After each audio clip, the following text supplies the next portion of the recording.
হাদিস রিজেক্টরদের বিশ্বাস কি? অর্থাৎ হাদিস রিজেক্টর যারা মুসলিম আছে তাদের বিশ্বাস খুবই সহজ।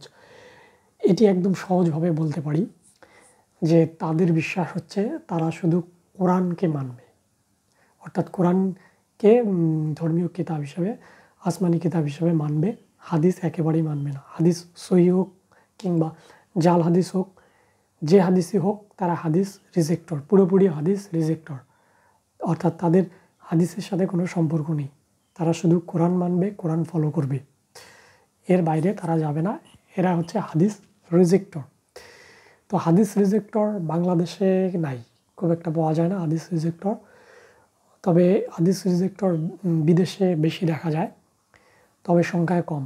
বলতে গেলে বলা যায় যে হাদিস রিজেক্টর মুসলিমরা হচ্ছে মাইনরিটি, সংখ্যায় কম। অর্থাৎ এরা শুধু কোরআন মানবে, হাদিস মানবে না, এটি হচ্ছে তাদের বিলিফ। এবং তাদের বিলিফটা একদম সহজভাবেই ব্যাখ্যা করা যায় যে তারা কোরআন মানবে, হাদিস মানবে না, এতটুকুই। হাদিস রিজেক্টরদের মধ্যে তেমন কোনো বিশ্বাস পাওয়া যায় না, বা আর কোনো দল নেই। অর্থাৎ এদের মধ্যে কোনো দল নেই, একটাই দল, সেটা হচ্ছে কোরআন মানবে, অর্থাৎ আল কোরআনের দল। এটাকেই বলে হলো হাদিস রিজেক্টর মুসলিম।